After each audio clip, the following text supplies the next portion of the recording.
What's up guys, this is Austin with Hot Rod Heaven. I'm here with Jaeson Chainz today to talk to him about his ride. This car is pretty badass. We saw this at Sick Week a couple weeks ago when we were there, so super excited to do this car.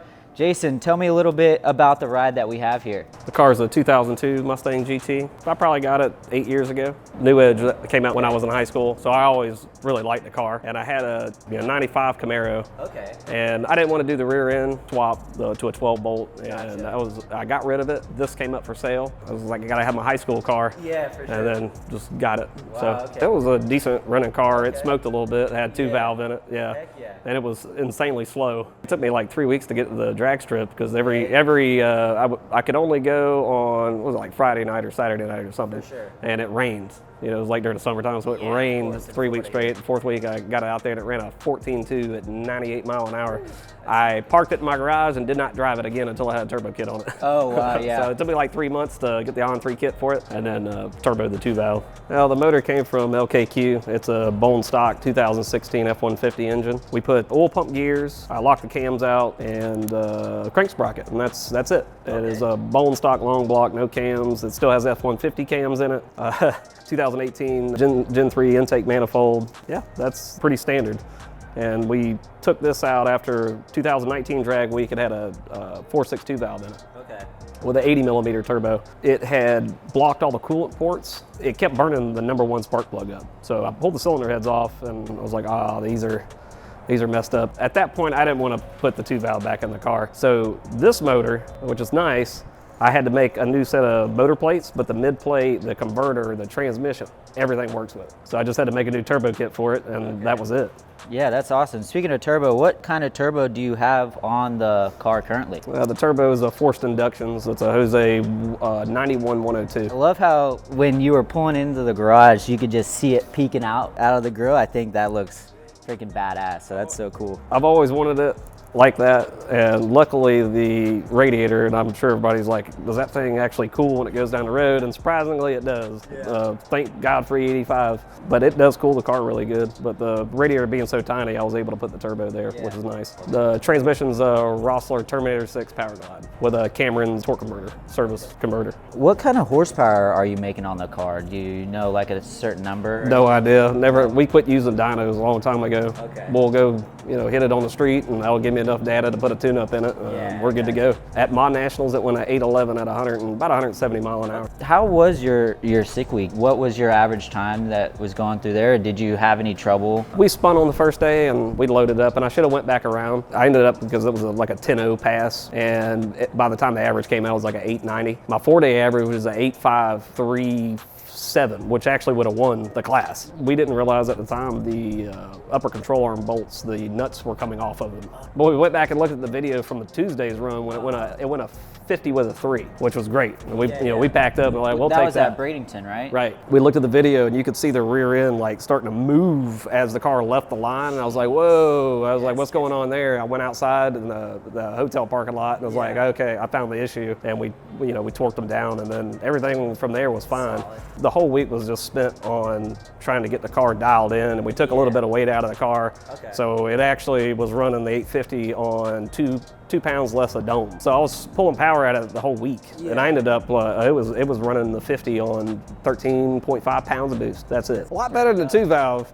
Yeah. The 2-valve would like click off a 6.0 or a 650 or something. I can't remember. It's been years ago since we ran it down the track, but it'd take a little bit more boost to try to run that number. I never ran an 850 with the 2-valve anyway, so I think best in that one was a 960. The front K member is AA Performance. Tubular K member, no motor mounts, of course. It's mid-plate, motor plate. They're Pro Mod valve, strange front shocks, Menser radial valve rear shocks, and then everything else is TRZ Motorsport. So I run the Randy roll bar. They built the rear end. We re-gear it and stuff, but it's all their stuff. Yeah. So what is the rear end that you have?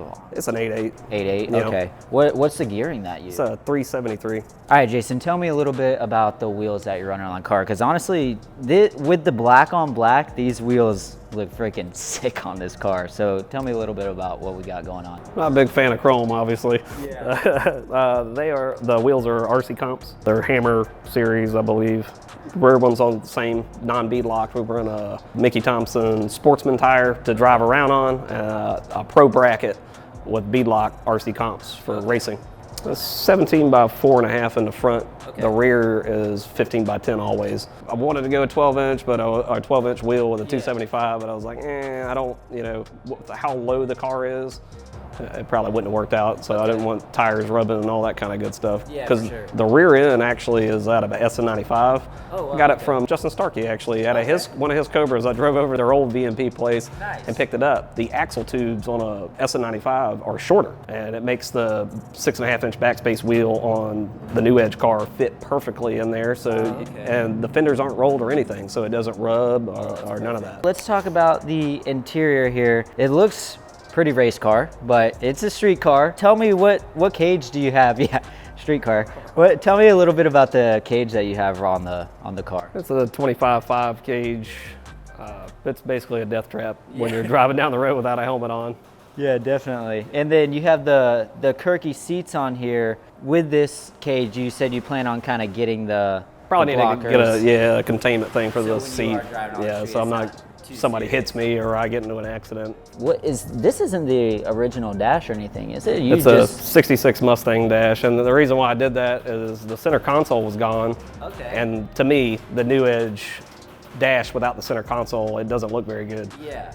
And the New Edge guys online kind of was tearing me a new one because New Edge guys, they love their New Edge dash, and I was like, I don't care about that. And it wasn't that heavy. I think it was 12 pounds or something when it was all gutted. I was like, I like that 66 Mustang dash a lot. It's a Holley Dominator. It sits behind the dash here, bolted to the crossbar there on the cage. Everything else is ran off the leash. So the Dominator, turns stuff on and off. And then we got a Kubota switch in the center there that controls the lighting and stuff like that. It's just a pass-through for the leash to give power to everything. Well, you got to put a nice shifter on a Rossler transmission, so it's a M&M Power Glide shifter. And then I see you have no rear seat here. It was to take just a little bit of weight out of the rear of the car because all we do is radial racing.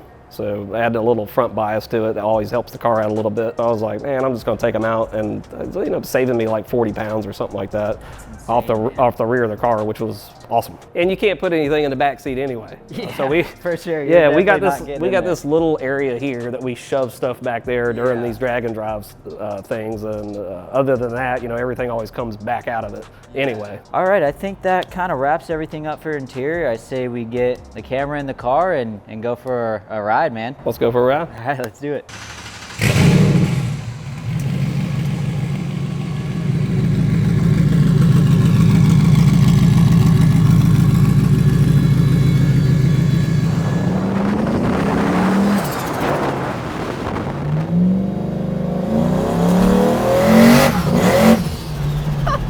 Dude, you're right. That thing just spins like crazy. Oh yeah. Holy moly. It's a perfect burnout tire, that's for sure. I've done some pretty smoky trailer burnouts in this thing.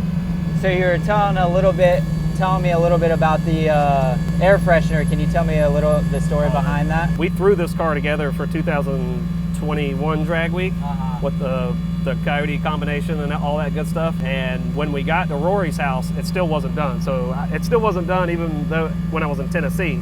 And the event's in Michigan the following day. So we get the car in the garage and start to finish the wiring and stuff. And I backed it off the trailer. The trailer wasn't attached to my truck. The ball, so the whole trailer went up like that. It was fine. We chalked the tires, got it off fine without hurting anything. But we get up to Michigan and I still haven't driven the car yet. So I hooked the trailer up to the car, which I've done the drag week prior to that with the trailer and everything. I didn't shove the hitch all the way in, so when I put the pin in, it didn't actually connect to the tube. And I tapped the gas and the trailer flew off the back. So that's trailer incident number 2 in 2 days. Weston got out, grabbed the trailer, we put it back on properly, and then it was fine. Then we drove I drove 30 miles to Tech the next morning, and that was the first drive on the car really. So Rory sent me that. I got that at Mod Nats, and it just says check your trailer.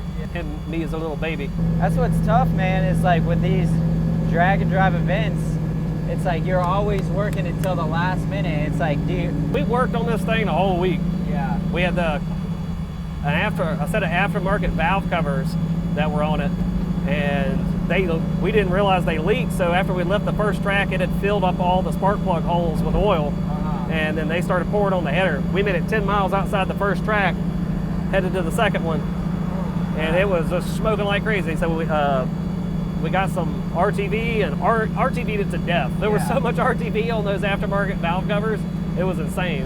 And since then we did the first sick week after that drag week, a 2022 drag week, and then this 2023 sick week.